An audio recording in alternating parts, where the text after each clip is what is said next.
Bonjour à tous, on se retrouve aujourd'hui dans cette nouvelle vidéo tutoriel sur l'environnement Google Ads. Et là aujourd'hui on va se retrouver plus sur la partie Google Tag Manager. Donc l'idée c'est de vous apprendre à créer une action de conversion Google Analytics sur Google Tag Manager. Alors il peut y avoir plusieurs raisons pour lesquelles vous souhaitez créer une action de conversion Google Analytics. Vous pouvez l'associer à Google Ads, ça va vous permettre soit de créer votre suivi des conversions directement sur Google Analytics, si vous ne voulez pas créer les balises par défaut qu'on va installer sur Google Ads. Si vous êtes habitué du sujet, si vous avez vu nos précédentes vidéos, vous savez qu'il y a une manière assez simple de créer ces balises de conversion sur Google Ads, à savoir créer des événements sur Google Tag Manager et les associer avec Google Ads. Mais vous pouvez également suivre vos conversions avec Google Analytics. Les prérequis pour ça, il faut avoir installé Google Analytics sur votre site web, notamment grâce à Google Tag Manager. J'ai fait une vidéo à ce sujet. Ça, c'est le prérequis d'avoir un compte Google Ads. Et également, du coup, il faut avoir une bonne raison de le faire. Donc nous, on installe généralement chez Convertix un double tracking systématiquement sur tous les comptes de nos clients. Donc on installe à la fois le tracking classique sur Google Ads avec des balises Google Tag Manager, mais on installe systématiquement des balises en doublon sur Google Analytics. Pourquoi ? Parce que si notre tracking saute pour je ne sais quelle raison sur Google Tag Manager, et au moins on a un tracking de secours, ça peut arriver, et ça nous permet d'avoir un double flux de conversion qui remonte. Et bien entendu, on fait en sorte que les conversions Google Analytics ne soient pas comptées directement dans l'éducation des algorithmes. Je vous montrerai comment faire. Et ça nous permet également de pouvoir suivre, si vous êtes un habitué de Google Analytics, vous avez bien l'outil, ça nous permet de pouvoir suivre les conversions sur Google Analytics, d'avoir un peu plus de données à ce propos, parce que Google Analytics est très complet. Je ne vais pas faire un tuto Google Analytics aujourd'hui, parce que ce serait beaucoup trop long. Mais sachez qu'il est possible de suivre énormément de données sur le comportement de ses utilisateurs, sur les actions de ses utilisateurs sur son site web, grâce à Google Analytics. Donc sans plus attendre, passons au moment tutoriel. Donc concrètement, comment on fait pour créer une action de conversion sur Google Tag Manager et qui sera reliée à Google Analytics dans l'objectif, par exemple, d'un suivi sur Google Ads.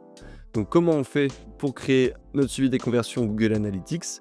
Vous allez avoir besoin de 3 outils, donc Google Tag Manager, vous allez avoir besoin d'Analytics, forcément Google Analytics, et également de votre compte Google Ads. Donc je vous laisse bien ouvrir ces 3 fenêtres, faites pas comme moi, j'avais oublié d'ouvrir Google Ads.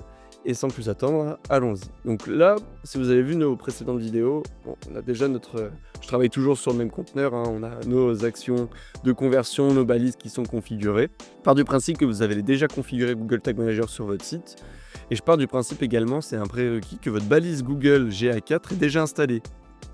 Attention, si vous n'avez pas installé votre balise de suivi Google Analytics 4 sur Google Tag Manager, vous n'allez pas pouvoir suivre les conversions et vous n'allez pas pouvoir suivre le tuto que je vous fais aujourd'hui, ça ne va pas fonctionner.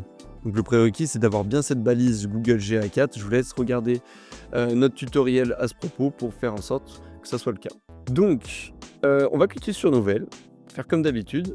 Donc là, je pars du principe que je veux, avant de passer à l'action, je pars du principe que je veux suivre les formulaires qui seront envoyés sur cette page. Donc, je vais vous ouvrir la page en question. Et l'idée, c'est que cette page, vous la connaissez si vous êtes habitué des tutos, c'est une page de vente avec un formulaire qu'on peut envoyer pour vous réserver un audit gratuit. Convertix, on fait des audits gratuits dans le cadre de nos prestations de suivi publicitaire. Et l'idée, c'est de faire en sorte que dès que quelqu'un va envoyer un formulaire, que ça soit détecté, et si c'est grâce à Google Ads, que ça soit remonté en tant que conversion dans Google Analytics et dans Google Ads. Donc pour ça, c'est simple, on va créer une action de conversion envoi de formulaire. Donc là, pareil, on suit bien notre nomenclature. Rappelez-vous de la nomenclature qui est hyper importante. Vous mettez conversion, on va l'appeler envoi de formulaire, comme celle qu'on avait fait pour Google Ads. Et on va cliquer sur configuration de la balise. Ici, vous allez sélectionner Google Analytics, vu qu'on est sur Google Analytics, et vous allez mettre événement GA4.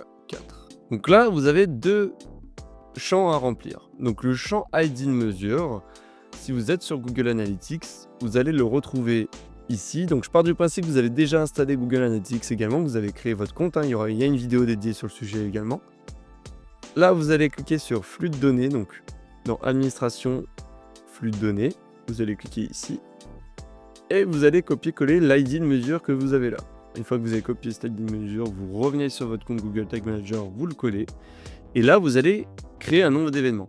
Alors, vous pouvez créer un nom d'événement de manière aléatoire, vous pouvez l'appeler formulaire, lead, etc. Sachez que Google Analytics a mis à disposition des événements recommandés et qui sont déjà configurés dans Google Analytics.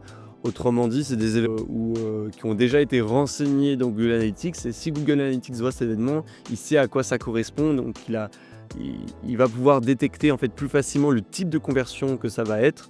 Donc, par exemple, voilà, vous avez quand vous êtes sur Google Tag Manager et vous faites comme moi, vous cliquez sur le petit point d'interrogation, vous allez mettre ça, en savoir plus.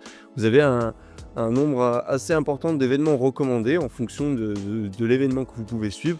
Moi, ce que je vous conseille, c'est de regarder un petit peu tous ces événements et de prendre celui qui est le plus proche ou le plus pertinent vis-à-vis de l'événement que vous voulez traquer. Nous, dans notre cas, c'est un envoi de formulaire.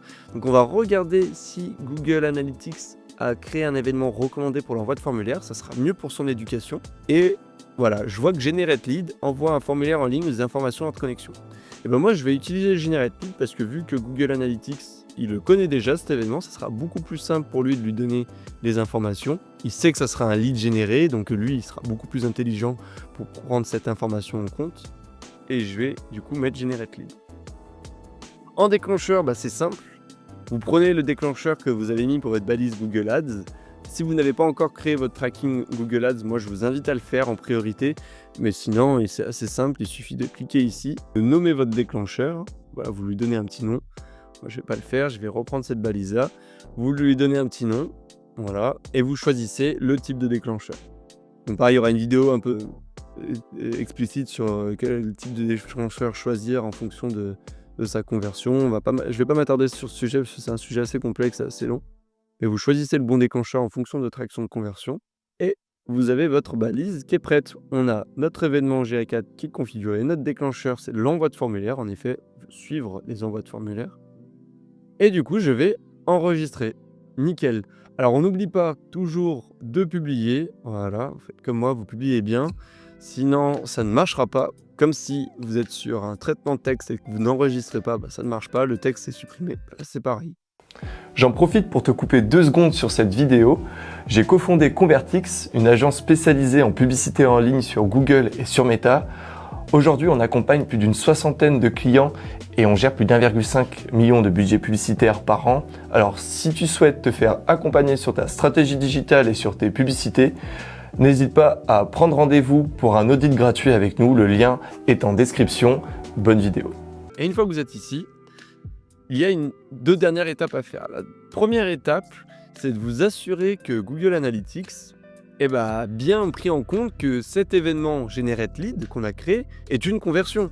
Parce que c'est bien de créer sur Google Tag Manager l'événement, mais si vous ne dites pas à Google Analytics que cet événement est une conversion, il va le traiter comme n'importe quel autre événement. Il va le traiter au même titre qu'une page vue ou d'un clic. Nous, c'est pas le but.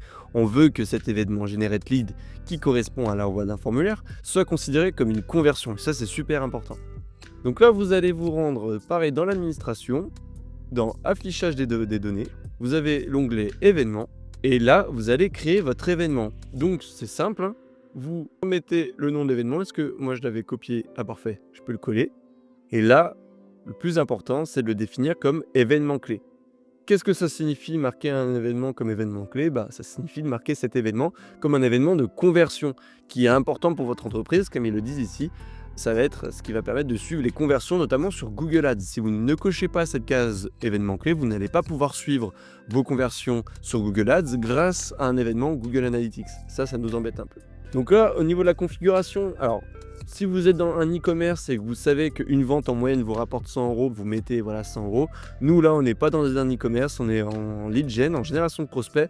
Donc moi, je ne mets pas de valeur. Voilà. Et moi, ce que je vous conseille, c'est de mettre une fois par session. Pourquoi? Parce que imaginons que vous avez une personne qui envoie 10 formulaires. Si vous faites une fois par événement, ça va vous compter 10 conversions. Sauf que nous, ça ne nous intéresse pas d'avoir 10 conversions si c'est une personne qui nous envoie en formulaire. Nous, concrètement, c'est qu'un seul lead. Une personne, c'est un lead. Même si elle envoie 10 formulaires, ça restera juste un lead. On n'a pas 10 leads si quelqu'un envoie 10 formulaires.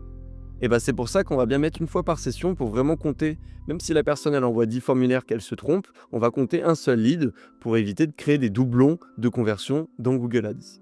Donc là, vous allez mettre une fois par session et vous allez...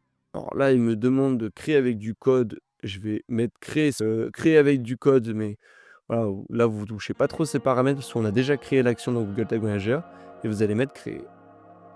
Voilà, et là, du coup, c'est fait. On a notre événement qui est bien enregistré. Il est enregistré comme un événement clé. Donc là, ça veut dire que Google Analytics, chaque fois qu'il y aura un envoi de formulaire, il va le considérer comme une conversion. Concrètement, c'est ce que ça veut dire. Avant toute chose, avant de continuer, on va bien vérifier que notre balise est bien configurée. Donc on voit, vous avez les balises qui ne sont pas détectées, qui est l'envoi de formulaire sur Google Ads. J'ai configuré sur Google Ads, mais celle-ci qui nous intéresse sur GA4. Donc là, on va la tester. Je vais rapidement sur l'outil de debug de Tag Manager, mais j'ai fait une vidéo sur ce sujet dans la vidéo comment installer Tag Manager.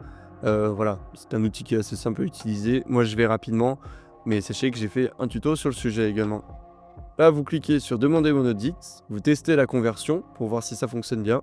Et en effet, on voit que la balise GA4 conversion envoi de formulaire, c'est bien déclenché. On voit qu'elle est passée dans le balise déclenché. Donc ça veut dire que Google Tag Manager a bien pris en compte qu'un envoi de formulaire a été fait. Et là, automatiquement, il a remonté la conversion dans Google Analytics. Concrètement, là, ça vient de se passer. La conversion est remontée dans Google Analytics grâce à ce test. Bon, c'est bien qu'elle remonte dans Google Analytics, cette conversion. Mais moi, si je suis sur Google Ads, par exemple, que je fais de la pub, maintenant, je veux qu'elle remonte dans Google Ads. Parce que, je vous expliquais au début, l'idée de créer une balise de conversion Analytics, elle a un double intérêt si vous voulez uniquement traquer vos conversions dans Google Ads, mais si vous voulez également créer un tracking secondaire de secours si jamais le premier tracking plante. Et là, pour ça, notre dernière étape, on y est, c'est maintenant. On va aller dans Action de conversion. Donc si vous êtes comme moi, que vous créez les balises Analytics uniquement pour faire un double tracking, c'est ce que je vais vous montrer aujourd'hui, logiquement vous avez déjà votre balise Google Ads qui est déjà installée. Si ce n'est pas le cas, je vous invite à regarder la vidéo sur comment installer une conversion grâce à Google Tag Manager sur Google Ads. Nous, dans notre cas, on veut installer la conversion Analytics sur Google Ads. Donc c'est simple, vous allez cliquer sur créer une action de conversion. Voilà, ça va charger. Vous allez, hop, je masque ça parce que c'est un peu pénible. Vous allez aller dans conversion sur un site web et vous allez juste cliquer sur modifier, rechercher. On va associer Convertix à Google Ads. C'est hyper important. Si vous ne faites pas l'association de votre Google Analytics à Google Ads, cela ne pourra pas fonctionner. Pour ça, en fait, il va détecter automatiquement votre Google Analytics si logiquement vous avez bien configuré Google Analytics sur Tag Manager. Je vous invite à voir la vidéo associée à ce sujet. Mais une fois que vous avez fait ça, vous cliquez sur associer. Voilà. Donc là, vous mettez bien tout activé pour vraiment que ça puisse suivre un maximum de données. Vous associez. Voilà, donc là on est bon. Vous cliquez sur OK. Avant de continuer, moi je vous invite toujours à faire une double vérification pour voir si l'association s'est bien passée. Vous retournez dans Analytics, vous actualisez histoire que ça prenne en compte les récentes modifications. Vous descendez ici toujours dans l'administration sur association de produits et vous avez l'association à Google Ads. Logiquement, vous devriez avoir votre nom de compte avec votre ID de compte Google Ads qui est connecté. Et si vous cliquez dessus, voilà, vous avez ça qui apparaît. Normalement, tout est bon. Vous vérifiez que les options sont bien cochées. Normalement, c'est tout bon. Donc, une fois que ça c'est fait, vous retournez sur votre Google Ads, vous faites continuer. Vous sélectionnez bien la bonne catégorie d'action de conversion. Nous, en l'occurrence, c'est un envoi de formulaire, donc on va recliquer sur envoi de formulaire. On va cliquer sur ajouter des actions de conversion. Là, vous ne sélectionnez pas votre balise Google Ads. C'est pas ça qui nous intéresse, c'est notre balise Analytics qui nous intéresse, celle qu'on a créée. Vous cliquez dessus. Là, comme par magie, vous avez votre événement Generate Lead. Rappelez-vous, Generate Lead, c'est notre événement sur Google Tag Manager. Si je retourne ici, voilà, qui est associé à l'envoi de formulaire. Generate Lead. Et du coup, vous n'avez plus qu'à cliquer dessus. Sélectionnez les événements. Là, vous en profitez pour modifier les paramètres, voir si les paramètres sont bien configurés. Alors, si vous êtes dans le cas où votre conversion Analytics, c'est votre tracking principal, vous laissez en principal. Par contre, si vous avez déjà un tracking Google Ads qui est configuré et que vous souhaitez uniquement mettre en place ce tracking Analytics en tant que backup ou conversion secondaire pour suivre au cas où si si la conversion principale échoue ou s'il y a un problème, et ben dans ce cas-là, vous cliquez bien sur secondaire, sinon ça va vous compter des conversions en doublon. Google Ads, il va avoir à la fois les conversions Google Ads qui ont été configurées sur Tag Manager et Analytics si vous ne mettez pas une des deux en secondaire. Et on ne veut pas de doublon, hein, parce qu'un lead, c'est un seul lead, c'est pas deux leads. Vous mettez bien secondaire. Là, pareil, ici, vous respectez la nomenclature. Moi, je mets toujours GA4, envoi de formulaire. Vérifiez bien ne pas utiliser la valeur. Si vous n'avez aucune idée de la valeur d'une conversion formulaire, vous mettez ne pas utiliser la valeur, vous faites comme moi. Là, pour les mêmes raisons, sur Google Analytics, vous choisissez une seule conversion. Sinon, si la personne envoie 10 formulaires, vous allez avoir 10 conversions. Alors qu'on veut juste, c'est juste un lead, hein, une personne égale un lead en lead gen. Là, vous regardez bien que ça, c'est basé sur les données. Vous ne touchez pas le reste et vous cliquez sur OK. Et là, enregistrer et continuer. Et normalement, tout est bon. Vous cliquez sur terminer. Et votre balise est bien associée. Voilà, c'est tout pour moi pour aujourd'hui. Si vous avez des questions, n'hésitez pas à laisser un commentaire. Pour nous soutenir, mettez un petit j'aime à la vidéo. Abonnez-vous et activez la cloche si vous souhaitez d'autres tutoriels de ce genre. Pour ma part, c'est tout pour aujourd'hui. Je vous retrouve dans un prochain tutoriel. Merci à vous, à bientôt.